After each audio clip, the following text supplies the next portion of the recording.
Hello mga kalodi! Welcome to my vlog dito sa Bukid TV Show mga kalodi. Andito tayo ngayon sa isang lugar. Ngayon mga kalodi, ang ating topic ngayon mga kalodi, isang bagay lang mga kalodi. Itong darating na election mga kalodi. Sino-sino ba ang mga senador ang tatakbo ngayon mga kalodi? Ito bang mga senador, ito mga kalodi, karapat dapat ba sa ating mga paninig? At sa ating mga mata mga kalodi, yan ang ating tatalakayin ngayon dito sa ating vlog dito sa Bukid TV Show mga kalodi. Panoodin nyo to ang mga senador ang tatakbo mga kalodi. What is mga kalodi?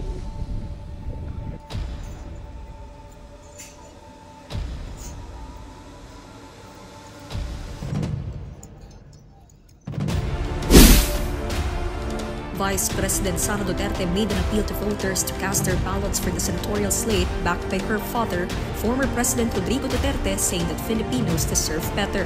The Duterte-backed Partido Demokratiko Pilipino is fielding 10 candidates for the 2025 Senate race, dubbing themselves the Duterte. During the slate's meeting the Avance on Thursday, May 8, Vice President Duterte, without naming any officials, said that the country is paying the price of choosing the wrong leader. Sa kasamaang palad, iniluklok natin ang isang leader na walang kakayahang maintindihan ang tunay na kalagayan ng mga Pilipino. At higit sa lahat, hindi kayang magdesisyon para sa kapakanan ng sambayanan. Pinagbabayaran natin ngayon ang pagpili ng maling leader. The Vice President also said that Filipinos deserve better. Filipinos deserve better. We must return to long-term, concrete programs, not short-term dole-outs that are being abused by those in power. In batting for the PDP candidates, Duterte said Filipinos needed food security, a modern hybrid education system, universal health care, and livelihood opportunities. Furthermore, Vice President Duterte said the country needs to eliminate criminality, illegal drugs, terrorism, and insurgency. In their campaign's closing salvo, Vice President Duterte took a swipe at the Alyansa para sa Bagong Pilipinas, the slate backed by President Bongbong Marcos. According to Vice President Duterte, the Alyansa slate is a dangerous alliance of an administration that is composed of elitist liberals and the so-called nationalists whose true goal is to keep the people poor.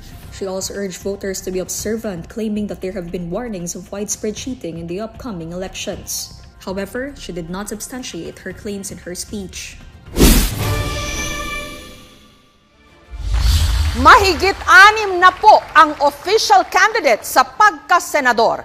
Mahigit 30 po sa mga yan ang inimbitahan namin base sa kung sino-sino ang mga nanguna sa pinakahuling SWS at Pulse Asia surveys. Ito po ang listahan ng mga kandidatong tumanggi, umatras at hindi tumugon sa aming imbitasyon. May kandidato ring hindi pinayagan ng korte na magbigay ng panayam. At narito na po ang 12 mga kandidato na tumanggap sa hamon at ipapakilala po namin sila base sa nabunot nilang pagkakasunod-sunod. Bawat isa sa kanila may 20 seconds para sumagot para sa panimulang tanong. Makakasama natin ngayong gabi, Valenzuela Representative Eric Martinez, Independent. Congressman Martinez, ang tanong ng bayan, matatapos na po ang pangatlong termino nyo bilang kongresista. Bakit ang puntirya nyo ngayon ay pagka-senador? You have 20 seconds. Eric Morales Martinez, mula sa lungsod ng Valenzuela, nagsimula ng paglilingkod bilang choir at pianista sa simbahan, isang Katoliko. SK Kagawad, Barangay Kagawad, Konsehal ng Bayan, Vice Mayor at Congressman. Legislatura, 33 years of experience. Ang trabahong senador ay paggawa ng batas. Susunod, Attorney Jimmy Bondok ng PDP Laban. Attorney Bondok, isa kang composer, singer at naging miyembro rin ng Board of Directors ng PAGCOR. Parang ang layo po ng nilaktaw nyo dahil gusto nyo ngayong maging senador. Bakit po? Ako po ay naniniwala sa tunay na pagbabago ng isip at ng puso.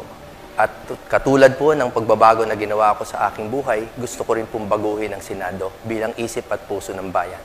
Gusto ko magkaroon ng diplomasya at disiplina sa Senado, lalo na ang diplomasya na ang pagiging magalang sa pagtalakay ng mga problema ng bayan natin. Dating Party List Representative Teddy Casino ng Makabayan. Ginoong Casino, 3 beses ho kayong nahalal bilang Party List Representative. Pansamantala ho kayong nawala sa mata ng publiko. Ngayong nagbalik ang gusto niya na hong puntahan, Senado. Bakit po? Ako po ay tumatakbo sa Senado dahil kailangan may aktivista sa Senado. Nakita na ho natin, puro na lang mga miyembro ng political dynasty, mga kinatawan ng mayayaman at kapangyarihan. This time po, subukan naman natin ang isang taong subok na ang pagkikipaglaban para sa interes ng masang Pilipino. Teddy Casino po, para sa inyo. Attorney Vic Rodriguez, Independent. Attorney Rodriguez, nung nagbitiw ho kayo bilang Executive Secretary, sinabi nyo na gusto nyo nang mag-focus sa inyong pamilya. Ano po ang nagtulak sa inyo ngayon na tumakbo bilang senador? Hindi ko masikmura ang korupsyon, kaya ako'y kumakandidato upang labanan ang korupsyon sa Senado, bantayan ang budget, at maging tunay at maisog na oposisyon sa Senado. Danilo Ramos ng Makabayan. Ginoong Ramos, matagal po kayong leader ng mga magsasaka at ngayon papasok sa politika. Bakit po kayo tumatakbong senador? Unang-una po, katawanin at isulong ang interes ng milyong magsasaka at manggagawang agrikultural, tunay na reforma sa lupa, palawakin ang natataniman ng pagkain, hadlangan ang land use conversion, pangalawa po, isulong ang pagpapababa ng presyo ng bigas. Magsasaka, itanim sa Senado, taong bayan ang panalo. Party List Representative Franz Castro ng Makabayan. Representative Castro, dati ho kayong math teacher, union activist at kongresista. Minsang nasa mga kilos protesta ho kayo. Bakit gusto nyo ngayong dalhin ang laban sa Senado? Franz Castro, Teacher Franz Castro, nagsilbing guro sa Kongreso. Ang ating pong karanasan sa Kongreso ay gusto nating dalhin sa Senado. Magsisilbing boses ng mga guro sa Senado, tuturuan ng leksyon ang mga korap at abusado sa gobyerno. Retired Colonel Ariel Querubin ng Nationalista Party. Colonel Querubin, isa ho kayong Medal of Valor awardee at matagal nang retirado bilang sundalo. Ngayon, ang gusto nyo naman hong pasuking bakbakan ay sa politika. Bakit ho sa Senado? Yung Ariel Querubin po, walang takot na lumaban sa korupsyon, sa magnanakaw, at kahit na sa mga duwag. Ang kailangan natin ngayon, isang matapang na senador na lalabanan ng korupsyon at maninindigan sa taong bayan. Yodi de Guzman ng Partido Lakas ng Maza. Ginoong de Guzman, tumakbo ho kayong senador pero natalo. Noong 2022 naman, kumandidato ho kayo for president pero hindi rin po nagtagumpay. Ngayon, tatakbo po kayong muli. Bakit po? Hindi ko matanggap na ang tatakbo uli ngayong sa pagka-senador ay mga dating mga politiko na nagbalik-balik na sa pwesto pero wala naman nagawa sa problema ng masang Pilipino. Kung ano yung problema ang hinihingi ng mga manggagawang Pilipino noon, hanggang ngayon problema pa rin. Kaya yun ang nagtulak sa akin para irepresenta ang interes ng mga manggagawa sa Senado. Senador Ronald Bato de la Rosa ng PDP Laban. Senator de la Rosa, naging PNP chief po kayo at nanalong senador noong 2019. At ngayon, gusto nyo po uling ma-re-elect. Gusto kong ma-re-elect dahil mahal ko ang Pilipinas. Gusto kong ipagpatuloy yung aking serbisyo bilang isang senador na gumagawa ng mga batas na makakontribute towards nation building. Attorney Luke Espiritu ng Partido Lakas ng Masa.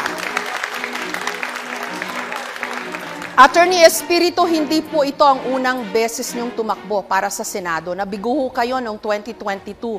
Bakit gusto niyo huling sumabak o sumubok sa pagkasenador? Marami ang mga sumuporta sa atin noong 2022. at tayo ay nagbibuild upon doon sa suportang yon na gusto ng pagbabago sa ating lipunan. Kailangan wasakin ang kapangyarihan ng mga political dynasties at kailangan itong kumbinahin sa isang social justice agenda kung saan ang mga manggagawa, magsasaka at maralita ay magkaroon naman ng patas na pagtrato sa ating lipunan. Dating COA Commissioner Heidi Mendoza, Independent. Commissioner Mendoza, naging commissioner ho kayo ng Commission on Audit o COA. Bakit gusto niyo ho pa ring pasukin ang magulong mundo ng politika? Ang hinaing ng bayan, tax ng ina mo, saan napunta? Ako po'y naglingkod ng 27 taon, hindi nagnakaw at hindi magnanakaw. Kailangan ng Senado ang isang tapat. Naghahanap ang bayan ng mapapagkatiwalaan. Iniaalay ko ang sarili ko dahil nakipaglaban ako at nagtaya ng buhay laban sa katiwalian. At Attorney Ernesto Arellano ng Katipunan ng Kamalayang Kayumanggi.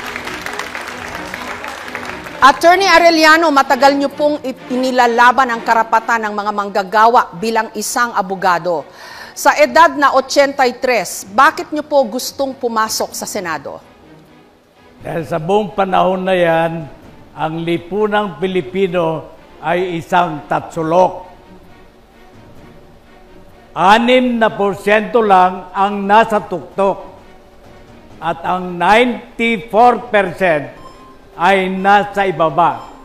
Gusto kong lumikha ng lipunan na may pagkapantay-pantay. Maraming salamat po. Sila ang 12 kumasa sa aming hamon na sumagot sa mga tanong ng bayan.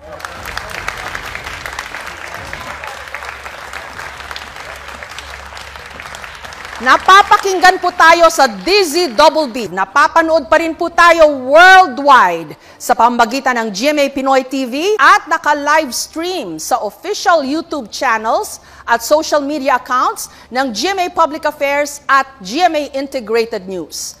Napakahalaga po ng mga ganitong debate para mas makilala pa ng mga botante ang mga senatorial aspirant, lalo na ang kanilang kakayahan at paninindigan para sa mas matalinong pagboto sa eleksyon 2025. Simulan na po natin ang debate round. Sa debate round, may isang pares na magdedebate sa bawat issue, isang pro o pabor at isang anti o hindi pabor. May 30 seconds sa magkabilang panig para ipaliwanag ang kanilang posisyon sa issue. Matapos nito, magtatanungan ng pares tungkol sa isyung pinagdedebatihan. Bawat panig may 15 seconds sa pagtanong at 30 seconds din sa pagsagot. May kapangyarihan ang moderator na magtanong ng follow-up o clarificatory questions. Pasasagutin din ang kandidatong nabanggit ng sinumang kandidato. Sa huling 5 segundo, maririnig ang tunog na ito. Kapag ubos na ang oras, isang buzzer ang tutunog. At otomatikong mamamatay ang mikropono ng nagsasalita. Ang mga aspirant haharap na sa debate. Simulan na po natin ang unang issue na pagdedebatihan. Noong 2018, nag-withdraw ng membership ang Pilipinas sa International Criminal Court o ICC na siyang naglilitis sa war crimes, genocide at crimes against humanity. May mga nagpapanukala na dapat bumalik ang Pilipinas sa ICC dahil sa di umano'y extrajudicial killings o EJKs. Pero sabi naman ng iba, ang pagbabalik dito ay banta sa soberanya ng Pilipinas. Ang tanong ng bayan, panahon na ba para muling bumalik ang Pilipinas sa International Criminal Court o hindi? Mga kandidato, itaas nyo na po ang inyong mga boto. Yes or no?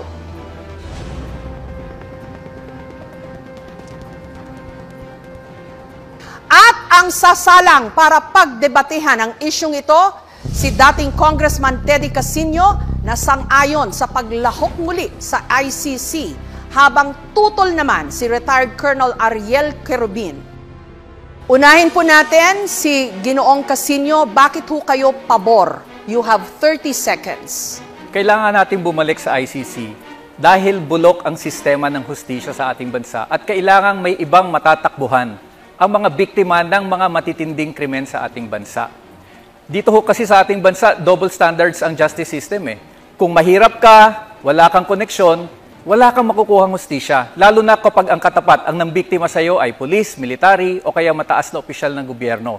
Mabuti na lang ako, nakasuhan si General Bato at si President Duterte. At least kahit papaano may natakbuhan yung mga biktima ng EJ case. Ipapaliwanag naman ni Colonel Kerubin kung bakit siya kontra sa muling pagsali ng Pilipinas sa ICC.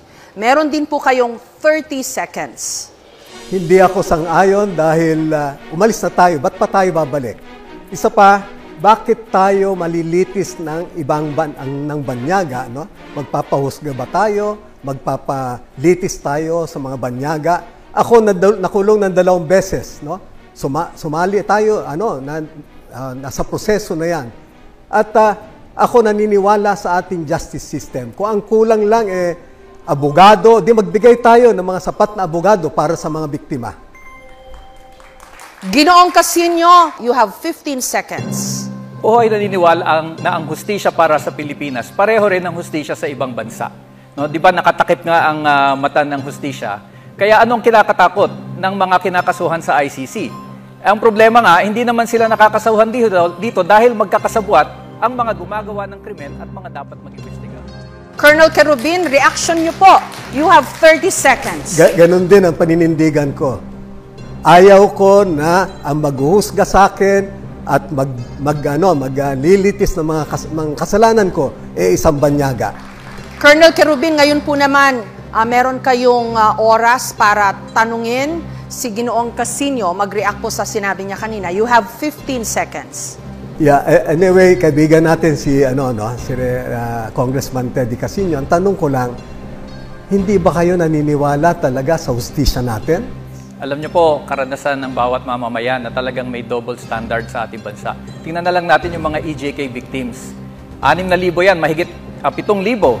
At ilan lang ang nakasuhan ng mga pulis, ilan lang ang actually na-convict, 4 lang ho yata.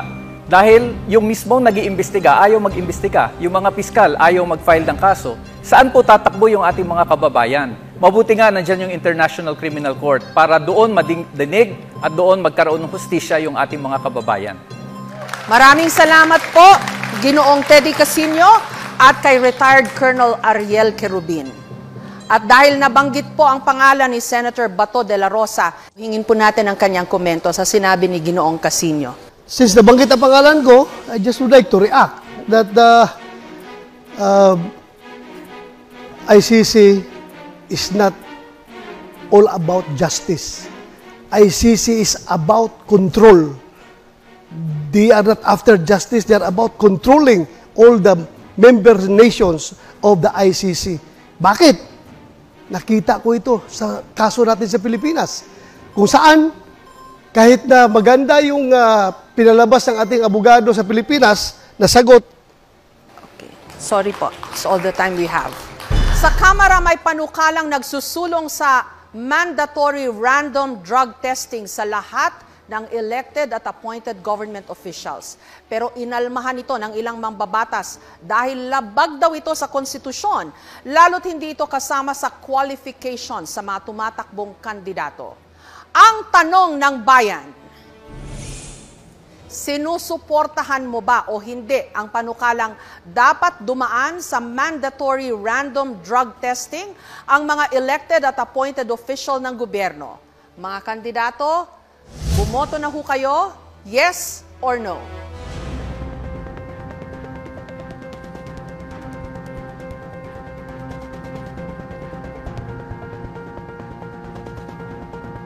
Dalawang abogado naman ang magtatapatan, sina Attorney Vic Rodriguez at Attorney Luke Espiritu. Ako po ay sang-ayon na sa mandatory drug testing sa lahat ng elected and appointed officials sa gobyerno bilang pagtugon sa Article 11, Section 1 of our Constitution that public office is a public trust at dapat lahat ay may accountable sa ating mamamayang Pilipino. Kulang pa po yung oras nyo. Baka may gusto pa ho kayong sabihin. At yun nga po, aking isinususog din yung Dangerous Drugs Board Resolution number 13 Series of 2018 na nagpapahintulot na i-undergo sa drug test ang mga elected officials. Okay, pakinggan po naman natin ang posisyon ni Attorney Luke Espiritu. Ang pagsugpo sa droga, hindi yan magic formula para sulbahin ang lahat ng kabulukan sa gobyerno. And dyan na naman tayo, ginagamit na naman natin ang droga bilang pinagkakasya natin ang problema ng buong bayan na yan ang magiging problema. Yan ay tukhang mentality ni Duterte. Kaya yan lumalabas dahil aminin na natin, nagbabanggaan si Marcos at si Duterte pinaparatangan niya si Marcos na bangag. Kaya meron tayong mga mandatory drug testing na ganyan. Sawang-sawa na ang taong bayan sa bangayan ng Marcos at Duterte. Pag-usapan nyo yung tunay na issue sa kahirapan, hindi yung mga droga-droga na yan. May sagot ho ba kayo doon? Kinakailangan malinaw sa atin. Bakit ang mga security guard bago ma-hire sa trabaho, kinakailangan sumailalim sa drug testing? Ang pagiging opisyal ng gobyerno, ikaw ay humihipo ng pera ng mamamayang Pilipino. Higit na mataas dapat ang standard natin sa mga naglilingkod sa gobyerno.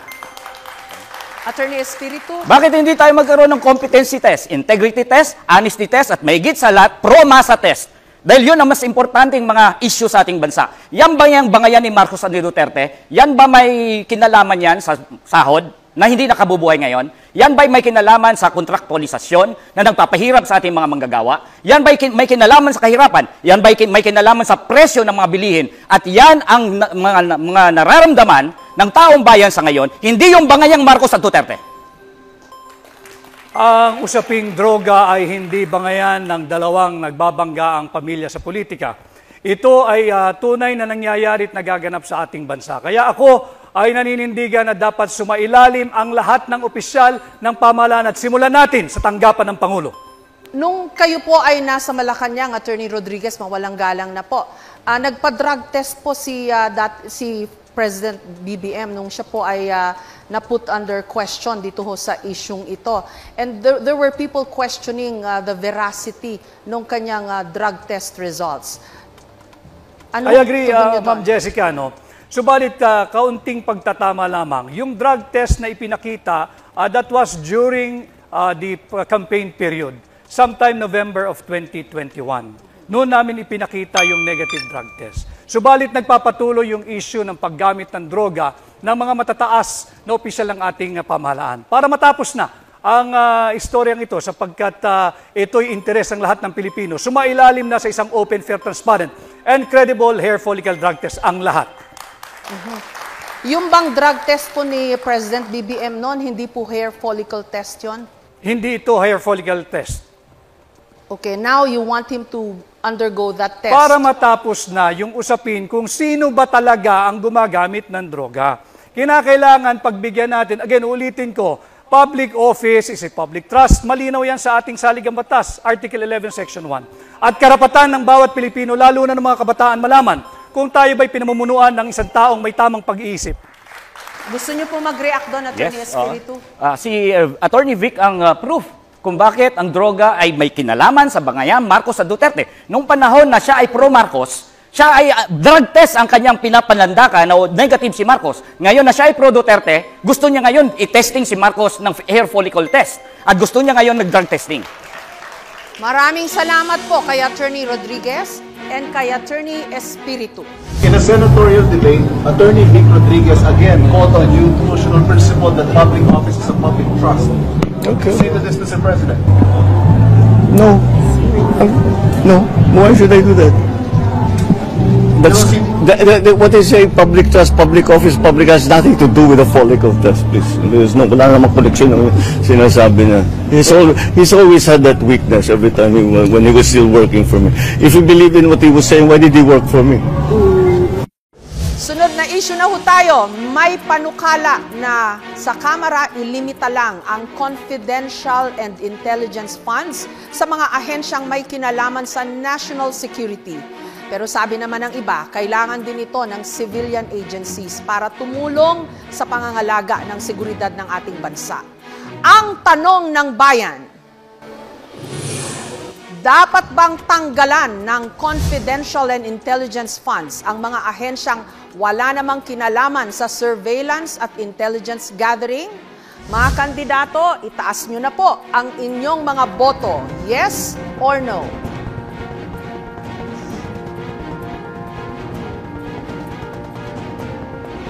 At para pagdebatehan ang issue, pabor si dating COA Commissioner Heidi Mendoza kontra naman si Attorney Jimmy Bondoc.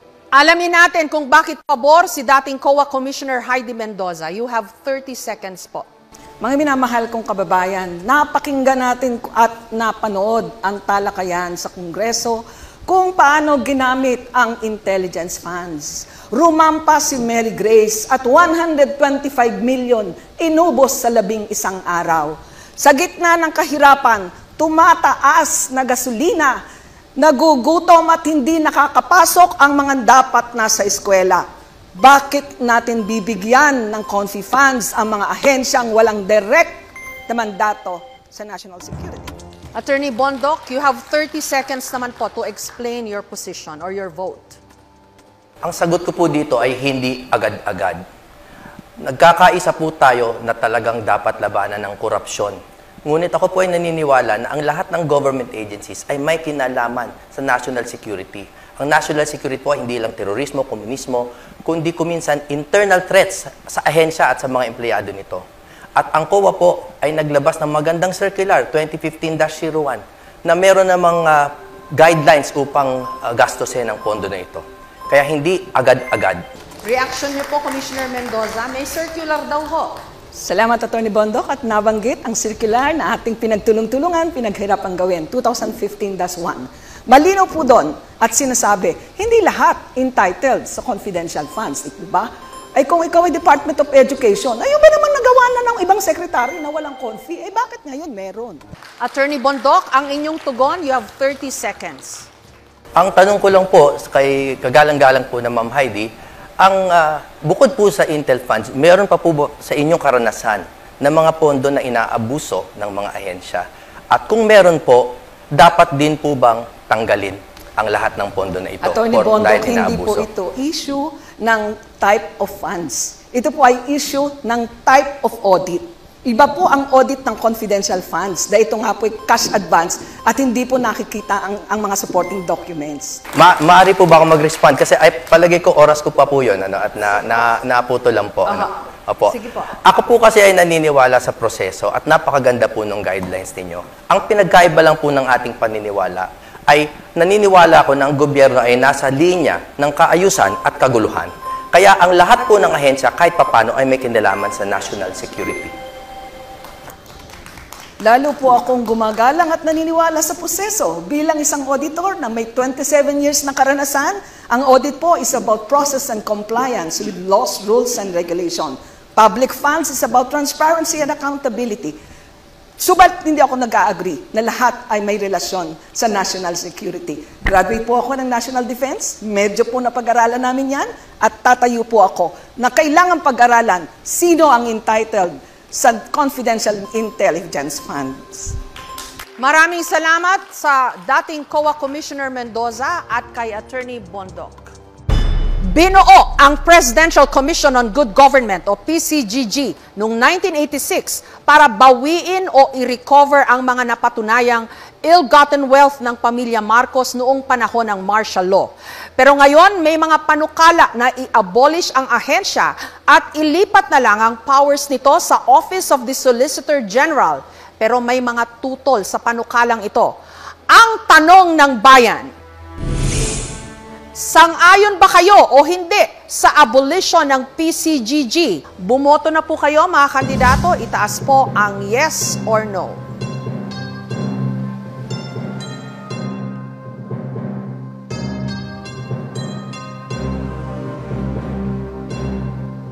Ang magdedebate po tungkol sa issue kung dapat na bang i-abolish ang PCGG, si Attorney Ernesto Arellano na pabor sa pag-abolish ng PCGG at si Calyodi de Guzman na kontra. Unahin po natin ang posisyon ni Attorney Arellano. Meron po kayong 30 seconds. Pabor ako na ibalik ang mga ninakaw na pera ng sinumang gobyerno. Pero yung kasalukuyang PCCGG ay hindi niya nagampanan. So in principle, kinakailangan bawiin natin lahat ang kayamanan na Pilipinas na ninakaw ng sinuman. Pero kailangan natin effective yung committee na yan. Ginoong de Guzman. Hindi ako sang-ayon dahil may magandang performance yung mga nasa PCGG. Katunayan, sa nakalipas na mahabang panahon, halos nakabawi ng mahigit 164 billion pesos. Doon sa first 5-6 years niya, I think, nasa 64 billion ang kanyang nabawi. Hindi maliit na halaga yan. Kaya dapat i-maintain siya para higit pang mahabol ang mga iba pang mga nagnakaw sa kabanbayan ng mamayan dahil ang mga... Akala ko magkakampi tayo na bawiin lahat. Ano ang nangyari ng coconut levy? Ibinalik ba sa mga magsasaka? Hindi.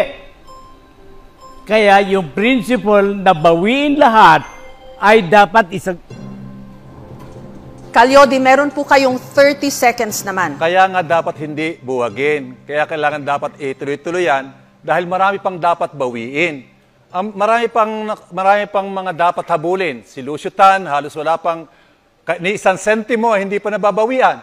Kaya dapat ipagpatuloy at i-strengthen para tiyakin na makabawi ang ating pamahalaan ng sapat na pondo sa mga ninakaw. Lalo na ngayon, usong-uso ngayon ang pagnanakaw. Kaya kinakailangan natin pagtibayin pa ang PCGG para habulin ang lahat ng magnanakaw sa bansa. Calyodi, you have 15 seconds. May kailangan pang habulin sa Coco Levy at yun nga yung dahilan. Pero bakit ba ayaw mo talaga magpatuloy ang PCGG? Sinong hahabol niyan? Lalo na ngayon, sa kalalagayan ngayon, mga goody-goody silang lahat. Kaya dapat natin ibalik. Bakit ayaw mo? Paano mo ngayon babawin yung mga ninakaw na Coco Levy Fund na dapat maibigay sa mga magsasaka? Ninakaw din ng mga magnanakaw sa PCGG. So kaya, lumikha tayo ng iba paraan.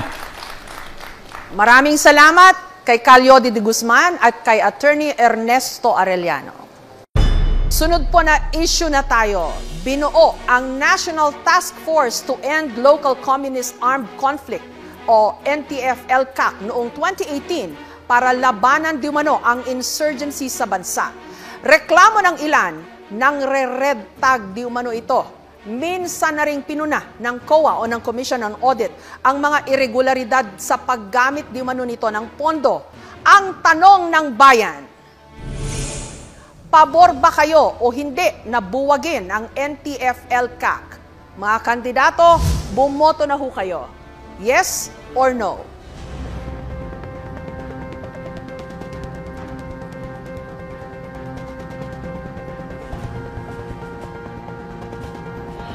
Ang pares na sasalang si Danilo Ramos na pabor sa panukala.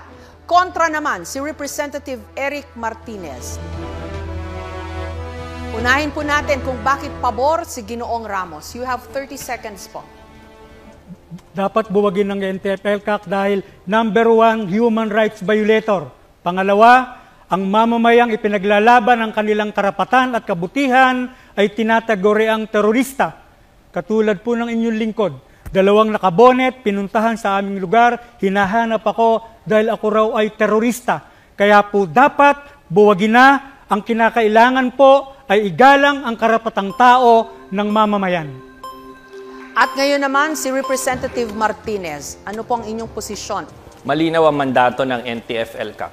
It's buwagin ang mga armed conflict. Malinaw ang report.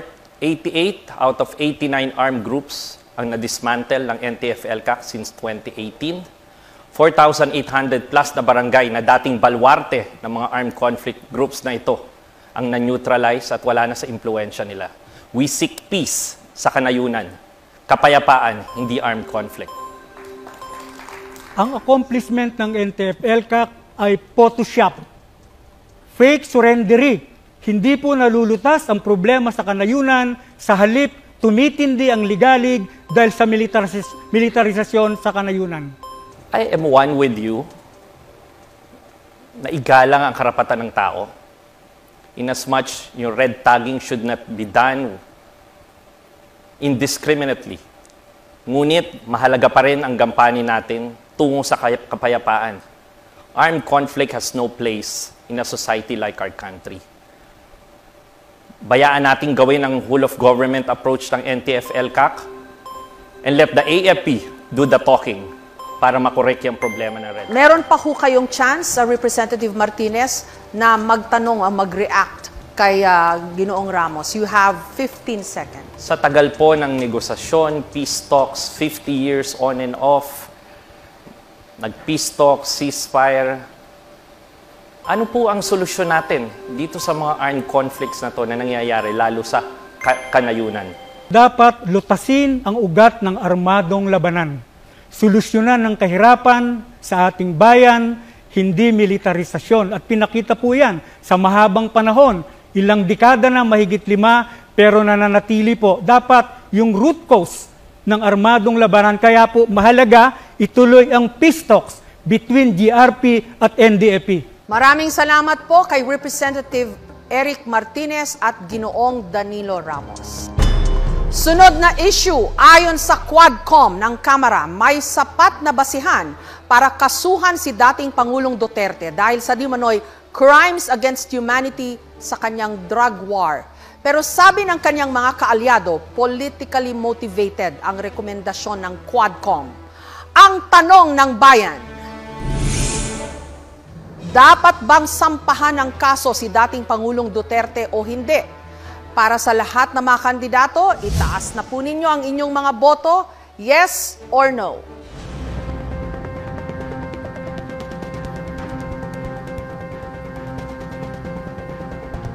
At ang mga sasalang para pagdebatihan ang isyong ito, si Representative Castro na pabor sa panukala. Conditional naman ang tugon ni Senator De La Rosa. Dapat lang kasuhan si dating Presidente Duterte at long overdue na ito. Pati yung mga kasapakat niya at nag-utos sa pagpatay sa war on drugs. Libo-libo ang pinapatay ni Duterte pero wala pang napapanagot. Kaya kailangan talaga ng hustisya ng ating mga mamamayan. Sinasabi natin dito na dapat ay yung kaso na ito ay matagal na, pati na rin siguro. Senator De La Rosa? Ang sagot ko dyan is conditional, no? Hybrid. Pwedeng yes, pwedeng no. Yes in the sense na nobody is above the law. Kapag mayroon siyang nagawang kasalanan, kasuhan natin. Pero kung wala naman siyang nagawang kasalanan, huwag mo siyang kasuhan base doon sa kaso ng ibang tao. Because guilt is personal.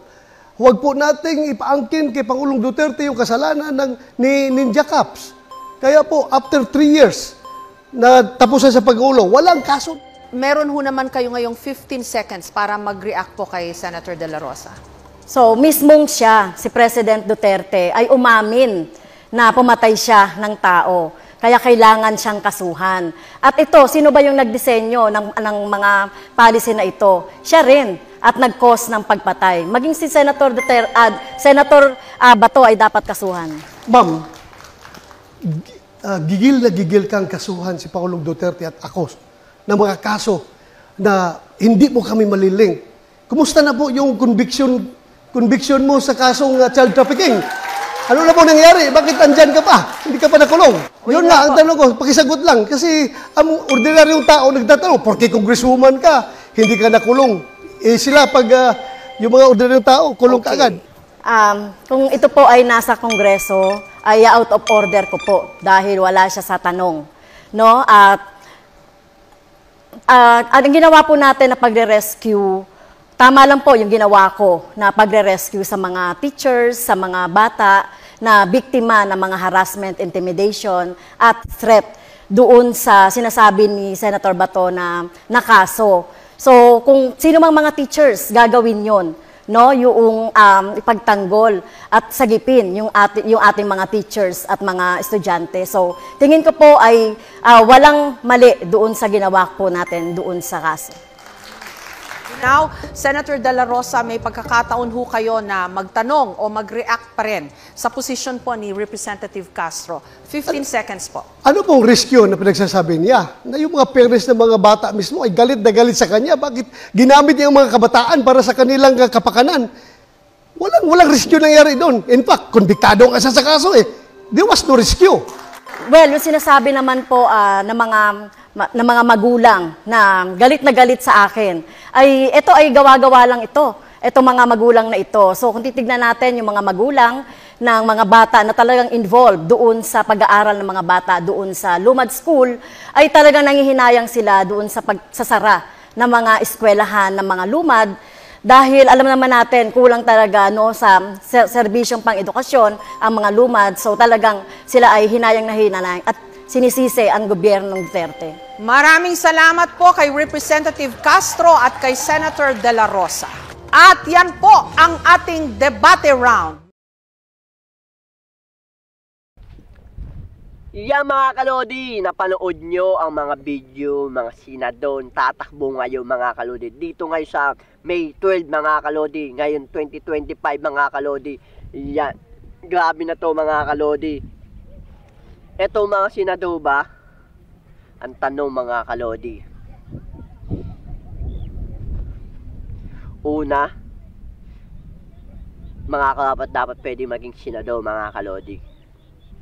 Pwede sa Team BBM, pwede si Manny Pacquiao, si Tulfo, si Amy Marcos, yan, pwede yan. Yan tatlo lang. Halos lahat mga kalodi, wala na. Mga tapon na yun, mga kalodi. Sa Team Duterte mga kalodi, ang pwede siyan si Bongbong, si Bato,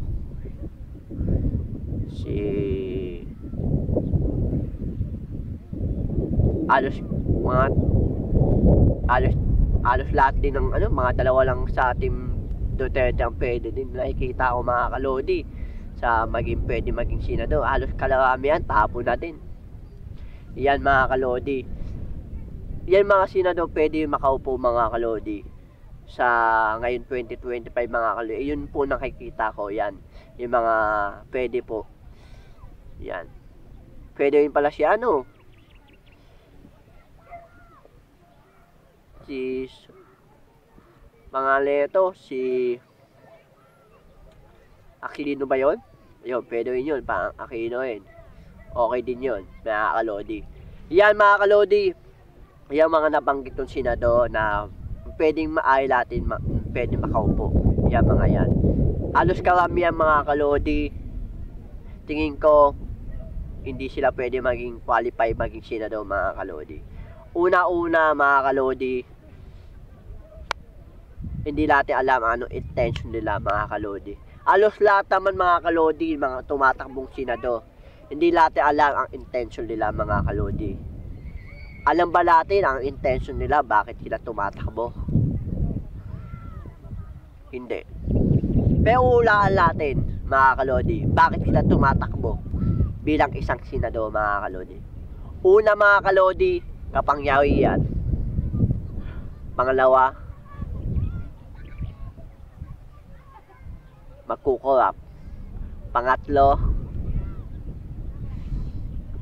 mababa yung kanilang tax. Pang-apat, pwede na mapula ang mga nasa baba. Yan. Sa kanilang ginagawa nilang batas, pwede nila mamapula ang mga tao nasa baba. Yan. Ayan ang hula natin. Ayan din ang comment natin mga kalodi. Grabe yan mga kalodi. Ewan ko na lang po sa inyo mga kalodi, sinong gusto nyo maging senador mga kalodi, at sino magiging kagustuhan nyo maging mga senador itong 2025 sa Mayo at 12 mga kalodi. Yan. Ayan po ang comment dito ni Abukid TV Show mga kalodi. Sana may natutunan kayo kunti at mapag-isip-isip po tayo. Mga kalodi, sana bago tayo bumoto, maglagay sa ating mga kamay na kung sino ba ang inyong kawap dapat maging senador mga kalodi. Pag-isipan natin muna mga kalodi bago tayo bumoto. Yan. Sayang mga kalodi ang ating boto kung mawawala yung saysay ang ating pagboto kung ang isang senador ay magkukurap din. Ito gusto kong malaman ng lahat ng mga Pilipino sa buong Pilipinas, mga kalodi. Lahat ng tumatakbong senador, mga kalodi, may tanong ako sa kanila, mga kalodi. Ang tanong, mga kalodi, papaano nila mapapaunlad ang bansang Pilipinas dito sa kanilang sinilangan, mga kalodi? Yan ang tanong ko, mga kalodi. Kaya ba nila paulayin ang bansang Pilipinas? Yan ay iwan ko sa inyong tanong, mga kalodi, sa inyong mga isipan. Iyan bang mga senador ay karapat-dapat mamahala sa ating bansa? Yan. Wala akong pinipiling senador, wala akong pinipino kung sino man, mga kalodi. Asa sa inyo po ang kapangyarihang bumoto, mga kalodi. Hindi ko po kayo pipigilan kung sino iboboto nyo, mga kalodi. Yan lang ang tanging kong nakikita, mga kalodi.